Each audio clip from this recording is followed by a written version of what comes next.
Aerosols को TSP यानी कि टोटल सस्पेंडेड पार्टिकुलेट, एसपीएम यानी कि suspended particulate matter, PM10 particulate matter less than 10 micron, PM2.5 less than 2.5 micron. तो कहीं भी अगर PM लिखा है उसके आगे जो भी नंबर लिखा होता है, इसका मतलब होता है कि पार्टिकुलेट मैटर उस साइज़ का या उससे छोटा। तो जैसे कि अब आप समझ सकते हैं कि PM1 और PM.1 का क्या मतलब हुआ। तो ये सब एरोसॉल भी बोलते हैं, या जो नीचे उसके लिखा है कुछ भी बोल सकते हैं उसको, जो हवा में होते हैं। अगर थोड़ा सा इसको हम लोग विजुअलाइज करना चाहें तो हमारे जो बाल हैं, सर के बाल, तो उसकी थिकनेस जो है वो देखिए वो होती है 100 माइक्रोन के आसपास। पिन जो आलपिन या सुई की नोक अगर देखेंगे तो उसकी थिकनेस, ये जो नोक है वो है 50 माइक्रोन के आसपास होती है। मॉलिक्यूल में अगर आएंगे तो वो हो जाता है आपका 1 नैनोमीटर के आसपास, वायरस 0.1 माइक्रोन के आसपास, बैक्टीरिया, आरपीसी। तो ये कुछ एग्जाम्पल दे रखे हैं कि क्या क्या साइज़, जो हम लोग इन साइज़ की बात करें तो एक्चुअल में अगर आप विजुलाइज करें तो उस साइज़ का मतलब क्या। और जब हम जैसा बता रहे थे कि PM10 का मतलब कि PM10 यहाँ से लेके 10 माइक्रोन से लेके नीचे जितने भी हैं, अगर आप 10 से 2.5 के बीच में बोल रहे हैं यानी कि तब आप रेंज सेट कर रहे हैं कि इसके बीच में जो रेंज है वो 2.5 यानी कि लेस देन जितना भी 2.5 से लेके और 1 नैनोमीटर तक। सेम वे अल्ट्राफाइन जो 0.1 था, 100 नैनोमीटर से नीचे, तो उसको नैनो पार्टिकल भी बोलते हैं। 100 नैनोमीटर से जो छोटे पार्टिकल होते हैं उनको नैनो पार्टिकल्स भी बोलते हैं। ये जो इस समय हम लोग एरोसॉल की बात कर रहे हैं, इसको थोड़ा सा ध्यान से सुनिएगा और रखिएगा। अभी जब हम लोग एयर क्वालिटी और हेल्थ की बात करेंगे तो वापस इसके बारे में हम कुछ कुछ मेंशन करेंगे, ठीक है। तो अब अगर डेफिनेशन की बात करें तो सॉलिड और liquid particles suspended in the air, they are called aerosols. अब उनकी मेजर सोर्स की अगर हम लोग बात करें तो क्या उसके मेजर सोर्स होते हैं? उसके मेजर सोर्स नेचुरल हो सकते हैं, जैसे कि सी सॉल्ट। सी सॉल्ट आप लोग, कई लोग गए होंगे ये समुद्र के किनारे, देखा होगा कि वहाँ पे जो है आपके अगर हाथों पे भी जो है कई बार एक लेयर सी आ जाती है। तो सी जो है उसमें लगभग 35 ग्राम पर लीटर इतना साल्ट होता है। जब सी से जो है जो उसके ऊपर बबल्स होते हैं वो फूटते हैं तो वो साल्ट हवा में आ जाता है और हवा के साथ साथ वो आसपास जा सकता है, तो उसको बोलते हैं सी सॉल्ट। डस्ट हम सभी ने देख रखा है कि जो डेजर्ट होता है, अगर जब तेज हवा चलती है तो सब हवा में धूल हवा में आ जाती है, तो वो विंड ब्लोन डस्ट। या खाली डेजर्ट में नहीं, आपके घर के आसपास या कहीं भी जहाँ तेज हवा चलती है तो जो सड़क पर जो धूल पड़ी होती है सब हवा में आ जाती है, तो वो हो गई डस्ट। वॉल्केनिक एरप्शन, ये कंटिन्यूस सोर्स नहीं है लेकिन वंस इन ए वाइल एक साथ बहुत सारा एरोसॉल इंजेक्ट करता है। बायोजेनिक एमिशन, आपने देखा होगा कि पॉलन जो है, जो खासतौर से मार्च के महीने के आसपास जो है पेड़ों से बहुत सारा निकल के आता है। और फॉरेस्ट फायर, जंगलों में जो आग लगती रहती है, तो ये सब हो गए नेचुरल सोर्स। सेम वे इसके मैन मेड या एंथ्रोपोजेनिक सोर्सेज बहुत सारे होते हैं, जैसे कि इंडस्ट्रियल एमिशन। तो हम लोग अक्सर देखते हैं कि इंडस्ट्री की चिमनी से जो धुआं निकल रहा होता है, तो धुएं में जो है पार्टिकल और गैस दोनों होते हैं। व्हीकल एमिशन, आप तो दिल्ली में रहते हैं, आप तो देखते होंगे रोज का क्या हाल होता है, तो जो हवा, जो व्हीकल से जो भी पोल्यूशन एमिट हो रहा है उससे। बायोमास बर्निंग, अगेन आप दिल्ली के आसपास आप जानते हैं कि जो पराली अभी जो है अभी तो टाइम उसका आ रहा है अक्टूबर नवंबर में, जब पराली जलाई जाती है तो कितना धुआं हवा में आता है और पूरे सब तरफ फैलता है। थर्मल पावर प्लांट, बिजली सभी को चाहिए और जब तक वो इस्तेमाल होता रहेगा तब तक जो है ये जो यहाँ से जो निकल के आ रहा है ये सोर्स बना रहेगा।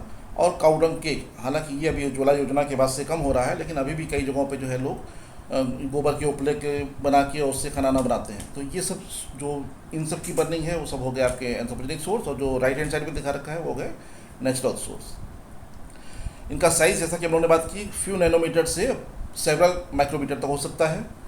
Source emit primary particles as well as precursor of secondary particle. देखिए फिर से यहाँ प्राइमरी सेकेंडरी आया। प्राइमरी का मतलब जो पार्टिकल एज ए पार्टिकल आ रहा है, जैसे हवा जो धूल है, हवा ने उड़ाया, हवा में आ गई धूल, तो वो हो गया प्राइमरी पार्टिकल। लेकिन अगर वहीं पे कुछ गैस कहीं पे, जैसे सल्फर डाइऑक्साइड, ये पावर प्लांट से सल्फर डाइऑक्साइड गैस निकली और ये सल्फेट में कन्वर्ट हुई, सल्फेट पार्टिकल में, तो वो कहलाएगा सेकेंडरी पार्टिकल। और अगर इसके लाइफ टाइम की बात करें तो लोअर ट्रोपोस्फीयर में इसका लाइफ टाइम होता है 1 हफ्ते के आसपास, लगभग 1 हफ्ता। ऐसा कोई परफेक्ट नहीं होता कि ठीक 1 हफ्ते के अंदर जो है वो गायब हो जाएगा, लेकिन और ऑन एवरेज 1 हफ्ते की इसकी लाइफ टाइम होती है लोअर ट्रोपोस्फीयर में। और जैसे इससे हाइट बढ़ती जाएगी, अगर मान लिया स्ट्रेटोस्फीयर तक पहुँच जाए तो वहाँ पर उसकी लाइफ टाइम उसका 1-2 साल तक हो सकता है।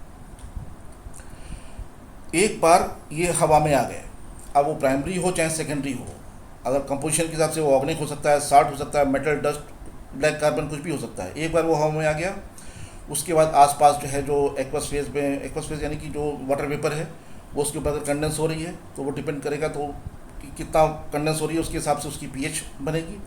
आसपास जो गैसेस हैं, वीओसीज, नॉक्स, अमोनिया और सल्फ़र के अलग अलग कंपाउंड, या जो ऑक्सीडेंट्स हैं लाइक जैसे कि ozone, nitrate radical, hydrogen peroxide, ये सब बनाते हैं सेकेंडरी एरोसॉल, जैसे सल्फेट, नाइट्रेट। SOA का मतलब होता है secondary organic aerosol and brown carbon. दिन और रात में अलग अलग तरह की केमिस्ट्री काम करती है, तो day time night time chemistry अलग अलग। तो ओवरऑल जो यहाँ जो ट्रांसफॉर्मेशन प्रोसेस की हम बात कर रहे हैं, एक बार हवा में आ गए तो जो निकले थे पार्टिकल अपने सोर्स से, तब उनकी जो कैरेक्टरिस्टिक्स थी, और एक बार ट्रांसफॉर्मेशन प्रोसेस के बाद हो सकता है कि वो काफ़ी बदल जाए, लगभग कई बार तो पूरी पूरी बदल जाती है। तो इट चेंजेस कैरेक्टरिस्टिक, जिसमें फिजिकल, केमिकल, ऑप्टिकल और आइसोटोपिक हर तरह की कैरेक्टरिस्टिक शामिल है। किस तरीके से, जैसे कुछ एग्जांपल, साइज़ बदल सकता है, यानी कि पहले जो एक मान लीजिए कि जो है एक 1 माइक्रॉन का पार्टिकल था, उसके ऊपर चीज़ें कंडेंस हुई तो 1 माइक्रॉन से बढ़ के 2 माइक्रॉन का हो गया। सरफेस, कोई चीज़ हाइड्रोफोबिक थी, हाइड्रोफोबिक का मतलब होता है जिसको वाटर पसंद ना हो, वो उसके ऊपर कोई लेयर बन गई सेकेंडरी एरोसॉल की, तो वो हाइड्रोफिलिक बन गया, अब वो वाटर पसंद करने लगा, तो उसकी सरफेस प्रॉपर्टी चेंज हो गई। ऑप्टिकल प्रॉपर्टी, कुछ पहले चीज़ एब्जॉर्बिंग थी, अभी स्कैटरिंग बन गई, क्योंकि उसकी लेयर जो है वो अलग कंपाउंड की हो गई है अभी। इसी तरीके से उसकी टॉक्सिसिटी चेंज हो सकती है, यानी कि पहले वो कम जहरीला था, लेकिन जो एटमॉस्फेयर ट्रांसफॉर्मेशन प्रोसेस के बाद वो हो सकता है ज़्यादा जहरीला बन जाए। इसी तरीके से बायो अवेलेबिलिटी ऑफ न्यूट्रिएंट, इसकी भी बहुत डिटेल में हम लोग नहीं जा रहे हैं, लेकिन ये जो एरोसॉल होते हैं यही एक न्यूट्रिएंट का भी काम करते हैं। जब वो दूर दराज अगर ओशन में आप जा रहे हैं, तो वहाँ पे जो फाइटोप्लैंक्टन, अगर आपने नाम सुना हो, तो समुद्री पौधे होते हैं, उनके लिए न्यूट्रिएंट कहाँ से आएगा? ये हवा से जो एरोसॉल आ रहे हैं वही उनके लिए न्यूट्रिएंट का काम करते हैं, तो जो उनको कार्बन, नाइट्रोजन, फास्फोरस, आयरन वगैरह की सप्लाई करते हैं।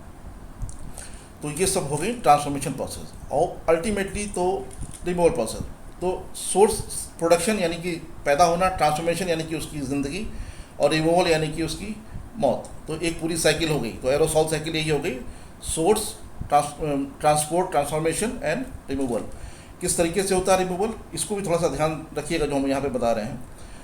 किस तरीके से होता है? Dry deposition and wet deposition. Dry deposition का मतलब ये पूरे साल भर चलता रहता है, इसमें सेडिमेंटेशन हो सकता है, डिफ्यूजन हो सकता है, इम्पैक्शन हो सकता है, एब्जॉर्प्शन हो सकता है। कुछ एग्जांपल अगर लें, सेडिमेंटेशन का मतलब अंडर ग्रेविटी, मान लीजिए आपने धूल हवा में उड़ा दी, तो थोड़ी देर के बाद अपने आप सेटल हो जाएगी, ग्रेविटी से वो नीचे आ जाती है। कुछ चीज़ें इम्पैक्शन के थ्रू, अब जैसे कि मान लीजिए आपके घर में टीवी है, टीवी पे धूल जो जमा हो रही है, तो वहाँ पे ग्रेविटी से तो नीचे सरफेस पे आनी चाहिए, वो साइड में कैसे जा रही है? तो वो इम्पैक्शन के थ्रू जा रही है। जो पार्टिकल हवा में घूम रहे हैं, जहाँ पे वो स्क्रीन टच किए वहीं पर रुक गए। इसी तरीके से एब्जॉर्प्शन, डिफ्यूजन, तो ये सब हो गया इसके ड्राई डिपोजिशन के तरीके। और वेट डिपोजिशन, बरसात हुई तो जितना भी हवा में पॉल्यूशन था सब नीचे आ गया, तो बरसात ने सबको साफ कर दिया, तो वो कहलाता है वेट डिपोजिशन। तो दो तरह की प्रोसेस हो गई, ड्राई डिपोजिशन एंड वेट